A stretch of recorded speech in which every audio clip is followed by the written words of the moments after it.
Hey everyone, welcome back to my channel, y'all's channel, Truth Seeking with Veronica. A grand hope to you all. I hope everyone is having a great day today.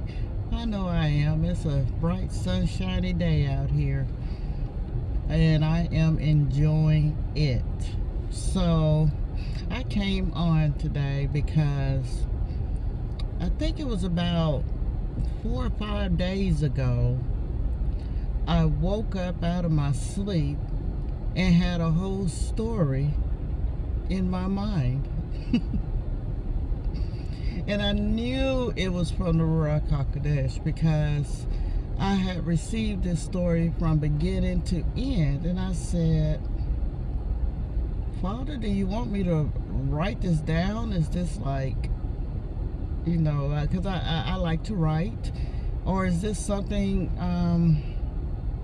that I need to tell? And so today when I got up, I sat out on my porch as I usually do, and the Ruach came over me and said, okay, you can go ahead and tell this story. And then the Ruach started breaking down the story to me, and I said, okay, let me tell this story, but I do need some help. So I want you to just listen to this story. You would think it was a story written for like a children's book or something, but after the Ruach started working with me and talking to me, the Ruach said this is for his people. These are for his lost people. So bear with me while I tell this story, okay? So here it is. Okay, so there was this older gentleman, probably in his 70s, and he was alone. So he decided to go and purchase some acreage, some land. He wanted to be by himself. And he ended up finding some acres for sale. It was like 120 acres. Most of it wooded, deep forest wooded land. And he felt that that was perfect because he didn't want any neighbors. He didn't want anyone around him.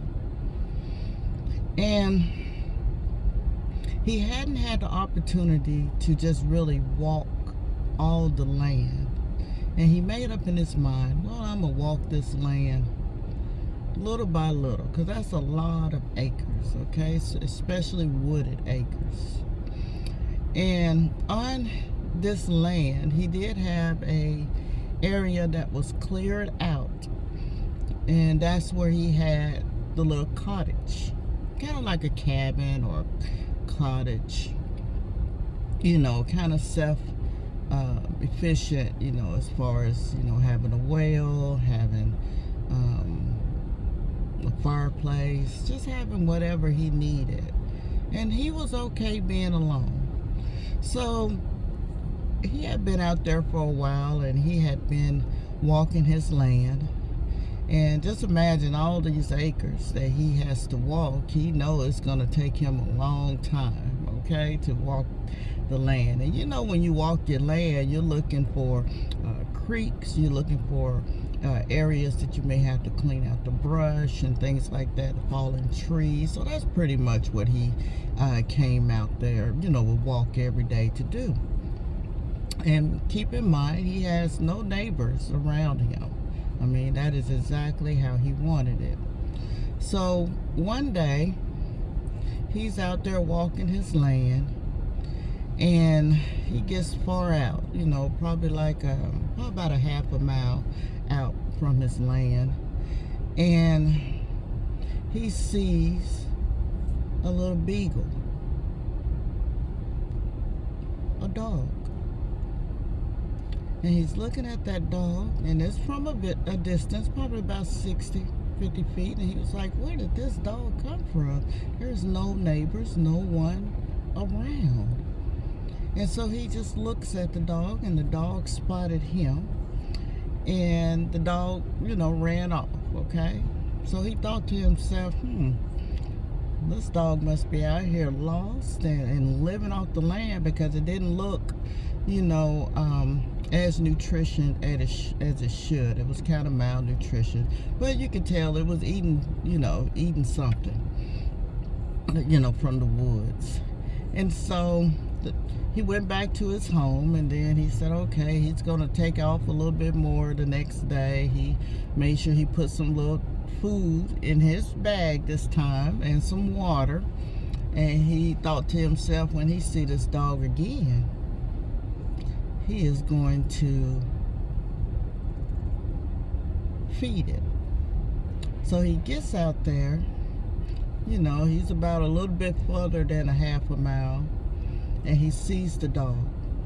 The dog looks up at him, and you can see the fear. How you see a stray animal, they have a little fear. He's been out there a while, and so he goes and he sets some food down that he had brought with him, and he walks about 50 feet away from the food and just finds him a little stump to sit on. So he's sitting on that stump, and he's looking all up, looking around as if he's not paying attention to the food that he has set down. And so the dog starts, little by little, hesitant, but little by little, because it's hungry, walking over to the food, and he cuts his eye to look at the dog. He said, okay, he's coming.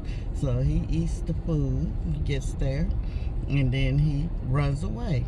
Okay, he actually takes the food and runs away. And he felt very satisfied inside. He said, at least he's not going to go hungry. He didn't know if it was a girl or a boy, but it may have been a boy, or a girl, but girl dog. But so he felt very satisfied. He walked on back to the house.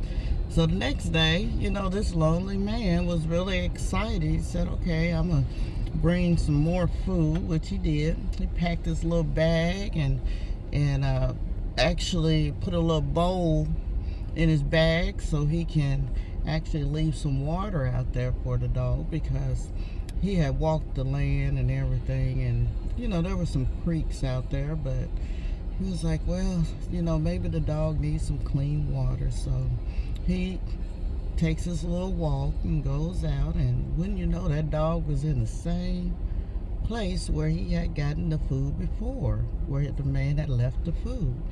And so what he did was, he said, okay, that dog is right there. So he steps about 50 feet back, and sets the food down, and then walks another 50 feet back. Okay, and then the dog, hesitant, but the dog is hungry, walks over to the food. And instead of taking the food, the dog sits there and eats it. So he's looking, he's like, okay, he's trusting me a little bit more. Okay, so the man gets up, and the dog kind of flinches a little bit. So he calms down, calms his nerves a little bit, and then kind of moves back and starts walking back to his house. And he said, okay, he didn't take off running with it this time. The next day, next morning he gets up. He got up a little bit earlier. He was really excited. He said, okay, looks like this dog is going to be his pet. And so he puts more food in there, even, cut off some of his reserve food, that's really good, and takes it out there, walks out there, and that dog was a little bit closer to where he left the food the last time. So to keep in mind, he moved from far away, and then he moved up another 50 feet. And so the man saw that, so he walked a little bit towards, his direction toward the house, and set the food down and sat on a stump and just waited. And the dog came over there and actually sat down, how dogs do, and start eating the food. Okay, and he was just feeling so good in the inside. And if you ever rescue an animal, you know how that feels. Okay, it feels great. So he said, okay, and he gets up, and the dog didn't flinch that time. And so he got up, And he starts walking back to the house. And he was hearing something behind him, and he kind of looked back a little bit, keeping his stride. And he sees the little dog, the little beagle, walking behind him, following him. So he got real joyful in the inside. And I personally know that feeling, okay? And so he's walking, and he gets to his house, and the dog stops right there in his yard, the little cleared area, and he goes on in the house. And so that evening, he went, as he usually do, he goes sit on his porch, and he saw the dog, sitting kind of far back. And he put some food out there, this time in a bowl, and he put his water out there, and he just sat on the porch. So the dog was probably about 20 feet from the stairs. That's where he kind of set the food, and the dog sat there and ate the food. And he said, okay. So the man went to get up to go in the house, and the dog starts going up the stairs. And he said, oh. So he opened the door, and the dog actually walked in the house. And at that moment, he named the dog Hope. Yeah. See, that's what I got. That's the name I got, was Hope. And so he was excited, he got the dog in, we do. We bathe the dog, we get it, make it a little dog bed, right next to your bed, and in a little space right next to your favorite sofa or chair, so the dog can sit there and be comfortable. And so he said, okay, I have a dog now. So he's no longer, lonely, and he had to gain that trust, from that stray dog. And so he said, the next morning he gathered his things, and put his little treats in there, food and everything, because he kind of knew that dog was going to follow him. So the dog took off right behind him, okay? And he's like, okay. So the man decided, he said, He said, I got a lot of acreage out here, and I need to keep the same path coming and going. So what the man would do, he would walk off to the side. Now, for some reason, it's what the Ruach gave me. He would walk off to the side of the porch, and then start walking from there into the woods, okay? Straight path. So every time the dog would follow him in that direction, straight off the porch, straight into the woods, and then he would follow the same path coming back. And they did this for some weeks, and sometimes the dog would just get ahead of him because he knew the path and which way to go. One day he went out the back door, and the dog went out the front door and started walking, the path. I guess he figured he had left already, and the dog, Hope, went out and just started walking in the woods, going the little path, and then start veering off the path. Start going in all directions, and next thing you know, Hope was lost. Yeah. And so when he came back around the front, after he had gotten his gear in the house, he was wondering, where's Hope? And Hope wasn't anywhere to be found. So he starts walking out on that path that he usually go, and say, okay, I know Hope is out there, following the path. And so he starts walking that path, but when he starts getting out there, even a mile out, he couldn't find Hope. So it started getting dark. He got a little nervous about, being out there in those woods at night like that. So he started coming back to the house, and he was a little worried. He's like, I don't hear Hope. I I called out his name or her name, and well, I think Hope was a boy. And because I wasn't told if it was a boy or a girl, I was just told the name was Hope. And so he went back to the house because the sun was setting, and he was a little worried. He said, I'll just go out in the morning. And so he went back out again that morning and, walked out a little farther. He even veered off the path and called out to Hope and didn't hear Hope. And, just out there worried. You know how we do when we're looking for our pets.